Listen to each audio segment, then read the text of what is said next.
Hi, I'm Ezequiel Canales. I'm in Mr. Donnie's Period 3 classroom, and I'm here to introduce the Grime Sisters. Hello, my name is Arabella Yabut. I am also in Miss Tadani's class, and I am also here to present the unsolved case of the Grime sisters. So, on December 28th of 1956, Barbara, being 12, and Patricia, being 15, the Grime sisters, they went out that night to go see the Love Me Tender movie, which was an Elvis Presley movie, because they were huge fans, and they never came home. This happened in Brighton Park, Illinois. Around 11:30, they were expected to come home from the movie, and they didn't, so their mother called the police.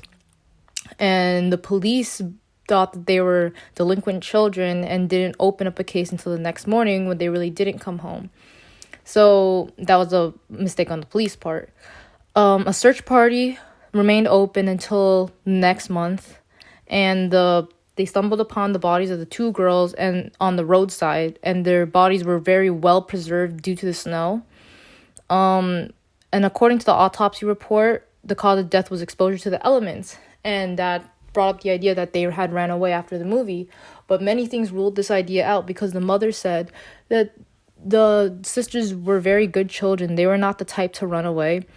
The second thing was they had only asked for enough money to watch the movie, and they didn't have any bags packed. So that also ruled out that idea.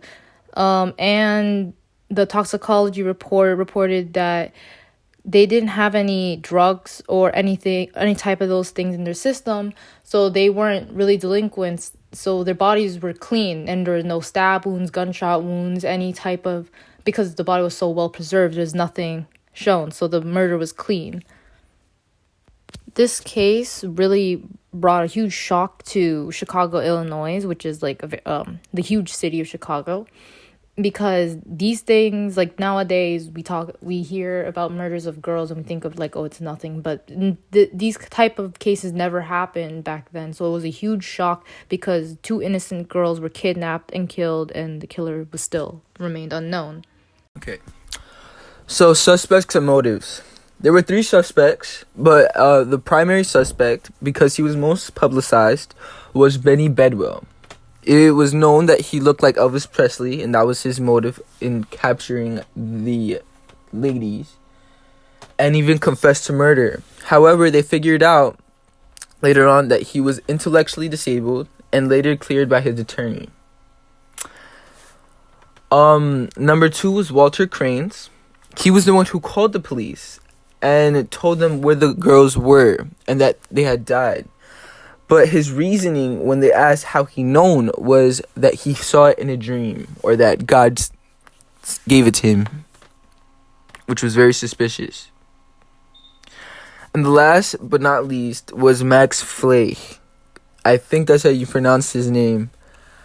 Basically, he confessed to the crime in an unofficial polygraph, but because he's a minor, they couldn't take it to court and they couldn't do anything about it. Right. Profile of the killer.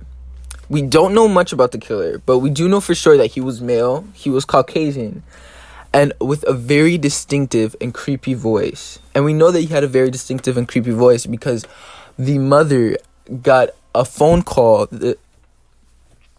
when they died, and he would boast about the way they killed the girls, and he would say things that were not out in the open, not publicized yet. So again, the way the girls died is not known, and the true modus operandi is not known either. But at the time, there was a main suspect, which was Edward Budwell, at the time of the investigation, because of 2 things. One, the story that he was telling and the testimonies matched up, and that he resembled Elvis Presley. And though the girls were very good children, they were huge fans of Elvis Presley. So of course they would follow a man who looked like him. And so, as other testimonies said, as others had said, that they saw 2 girls with 2 men. And in accordance to Budwell's story, it's him and William Cole Willingham. and they were with the girls from December 30th to January 7th. And the sighting of them brought Budwell into custody for 3 days in custody and questioning. And he told the story that the girls went with them and they would drink and party and everything, and they went with them until they refused to have sex with him and Willingham. And then he proceeded to tell them how they beat them and threw them into a ditch.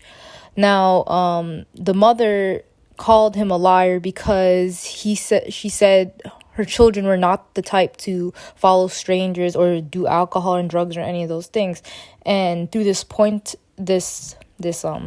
out, they checked the autopsy and it didn't match, because he did claim that they drank alcohol and ate hot dogs, that they fed them hot dogs, but there were no hot dogs in the digestion. That was not the food that they had recently eaten, and there's no alcohol in their system whatsoever. So the statement did not match the autopsy, and as Ezekiel said earlier, he had a disability, so they ruled him out of the thing.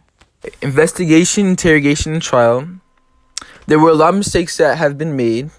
For example, as I said before, Benny Bedwell, his interrogation was horrific. Basically, he confessed, saying that the police officers had been threatening him, bribing him, and have been beating him, just so that way he can confess. And that's the only reason why he did.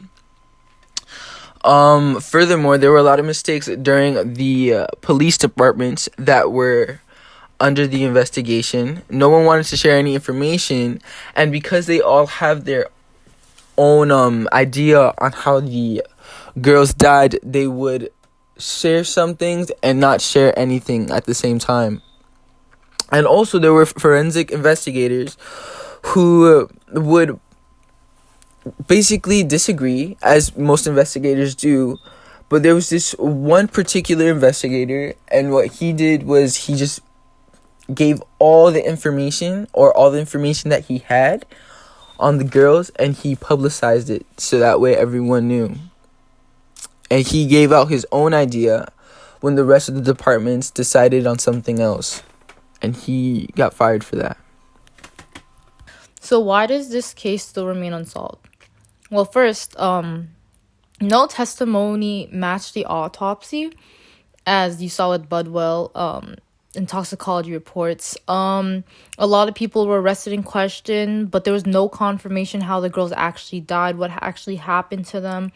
And again, the departments weren't working together and weren't releasing the correct information in order to help each other come to one conclusion. So until this day, there's no idea what happened to the sisters. All they know is that they got kidnapped and died somehow, and their bodies were dumped on the side of the road. Years later, a similar case happened to a girl named Bonnie Leigh Scott, and she was 15 years old. And her murderer was found, and his name is Charles Leroy Melquist. And a lot of people are wondering if the same thing happened to the sisters, because the way that Bonnie had died is the exact same way how the Grimm sisters had died. But to this day, the investigation the case still remains unsolved. Now we will show you a clip from a newscast, not covering the story, but just bring the story back up to the public eye, like many, many years later, to where the youngest brother, who was 11 at the time, is now a senior citizen. At the time, there was no crime bigger than when two Chicago sisters went to see an Elvis movie and never came home. Their bodies were found 61 years ago tonight. To investigator Brad Edwards has an unprecedented look at the entire case file for a crime that never stopped haunting some Chicagoans. February 6th, 1957, I am Loretta Grimes. My two daughters, Patricia, 13, and Barbara, 15, were found dead on January 22nd. Cook County Cold Case Detective Jason Moran. Is there any hope to solve this one? Sometimes the passage of time works against you. The original Chicago police report, the first time publicly viewed. The girls went to Brighton Theater, failed to return home. James is who we talked to. I'm Jim Grimes, brother of Barbara and Patricia Grimes. Jim Grimes, now 72, was 11 when his sisters were taken from the theater and murdered. You've never done an interview about this? No. No. I know they left the house. They were all excited. Excited to see. Love me tender, love me sweet. And they just never made it home. A month after their disappearance, their nude bodies were discovered here in what's now Burr Ridge. Here, a picture then. It was a sensation. I think Charles actually physically did it. Former police investigator Raymond Johnson is an expert on the case. He believes admitted long-dead child killer Charles Melquist did it, but was never charged. You believe there are people alive today that know what happened? Absolutely. The destination is on your right. We went to visit one of those people who may still know something. That's the guy that's going to know the most about what happened. You're right here? Right here, right here, right here, right here. You're one of the kind of few people that knew him that are still around. Later, we got him on the phone. Is there anything you want to say about that time? Nothing, said the elderly man we won't identify. Nothing I can say, he said. It's all in the past. That's all I can say. Did they suffer? There's just so much that you think about, and there's just no answers. Like who at the girls' headstone at Holy Sepulchre in Plot 37? Who left flowers recently? It wasn't their brother. One more question. Do you think you'll get an answer? I don't think so, but I hope so. This terrible thing that happened to my darling girls. Please, please never give up. Above this detective's desk is this letter from a haunted mother who never found out. Keep on working, and I'll keep on praying. Sincerely yours, Miss Loretta Grimes. Brad Edwards, CBS 2 Investigators. Brad, thank you. It is still officially an open case in Cook County, and surprisingly, there were original DNA samples, but those led to no answers. Wow, chilling to hear that letter, especially from the mother, hoping for a all resolution. these years later, too. Yes. Yeah. And that's about it. Here's our works cited. This was our presentation on the Grimes sisters and their investigation.